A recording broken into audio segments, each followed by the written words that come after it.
ಇನ್ನು ನಾಳೆ ಕರ್ನಾಟಕದಲ್ಲಿ ಕಮಲ್ ಹಾಸನ್ ಚಿತ್ರ ರಿಲೀಸ್ ಆಗೋದಕ್ಕೆ ಹೊರಡ್ತಾ ಇದೆ.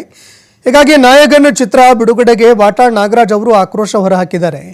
ನಟ ಕಮಲ್ ಹಾಸನ್ ಅವರ ಚಿತ್ರಕ್ಕೆ ರಾಜ್ಯದಲ್ಲಿ ಅವಕಾಶ ಕೊಡೋದು ಬೇಡ ಅಂತ ವಾಟಾಳ್ ನಾಗರಾಜ್ ಅವರು ಆಗ್ರಹಿಸಿದ್ದಾರೆ.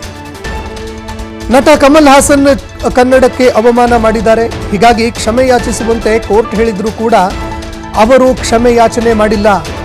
ಹೀಗಾಗಿ ಕಮಲ್ ಹಾಸನ್ ಚಿತ್ರಕ್ಕೆ ಅವಕಾಶ ಕೊಡೋದು ಬೇಡ, ಕದ್ದು ಮುಚ್ಚಿ ಅವರ ಸಿನಿಮಾ ಪ್ರದರ್ಶನ ಮಾಡೋದಕ್ಕೆ ಹೊರಟಿದ್ದಾರೆ. ಹೀಗಾಗಿ ನಾಳೆ ಸಂಪಿಗೆ ಚಿತ್ರಮಂದಿರದ ಬಳಿಯಲ್ಲಿ ಧರಣಿ ಮಾಡ್ತೀನಿ ಅಂತ ಎಚ್ಚರಿಕೆ ಕೂಡ ಕೊಟ್ಟಿದ್ದಾರೆ. ಎಲ್ಲ ಕಡೆಗಳಲ್ಲಿ ಅವರ ಚಿತ್ರ ಪ್ರದರ್ಶನ ಮಾಡುವಂಥದ್ದು ನಿಲ್ಲಬೇಕು ಅಂತ ವಾಟಾಳ್ ನಾಗರಾಜ್ ಅವರು ಆಗ್ರಹಿಸಿದ್ದಾರೆ. ಒಂದು ದಿನವಾದರೂ ಬಂದು ನಂದು ತಪ್ಪಾಗಿದೆ ಕ್ಷಮಾಪಣೆ ಅಂತ ಕೇಳಲೇ ಇಲ್ಲ. ಇದು ಅವರಿಗೆ ಉದ್ದಟತನ, ದುರಹಂಕಾರ ಮತ್ತು ಕನ್ನಡಿಗರು ಬಹಳ ಕೇವಲ ಅನ್ನೋ ರೀತಿ ಆಗೋಯ್ತು. ಬಹಳ ಕದ್ದು ಮುಚ್ಚಿ ಅವರ ಸಿನಿಮಾ ಇಡೀ ತಮಿಳುನಾಡಲ್ಲೇ ಬಿದ್ದು ಹೋಯಿತು, ದೇಶದಲ್ಲೇ ಬಿದ್ದು ಹೋಯಿತು. ಕರ್ನಾಟಕದಲ್ಲಿ ಹೆಂಗಾದರೂ ಮಾಡಿ ಒಳಗಡೆ ನುಗ್ಗಬೇಕು ಅಂಥೇಳಿ ಕನ್ನಡಿಗರು ನಿದ್ರೆ ಮಾಡ್ತಾ ಇದ್ದಾರೆ. ನಾನು ಆರಾಮಾಗಿ ಹೋಗ್ಬೋಣ ಅಂತೇಳಿ ನಾಳೆ ಬೆಳಗ್ಗೆ ನಾಯಗನ್ ಅನ್ನುವ ಹಳೇ ಚಿತ್ರ ಸುಮಾರು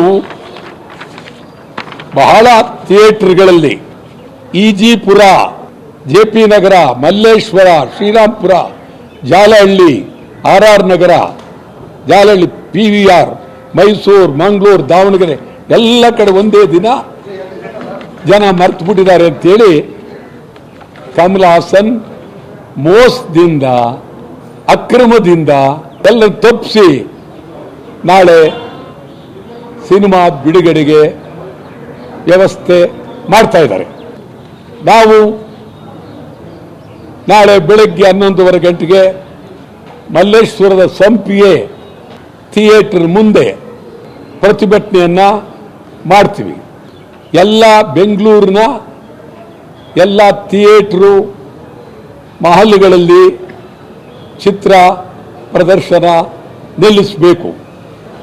ಈಗ ಇದುವರೆಗೂ ಅಷ್ಟು ತಿಂಗಳಾಗಿದೆ, ಒಂದು ದಿನವಾದರೂ ಬಂದು ನಂದು ತಪ್ಪಾಗಿದೆ ಕ್ಷಮಾಪಣೆ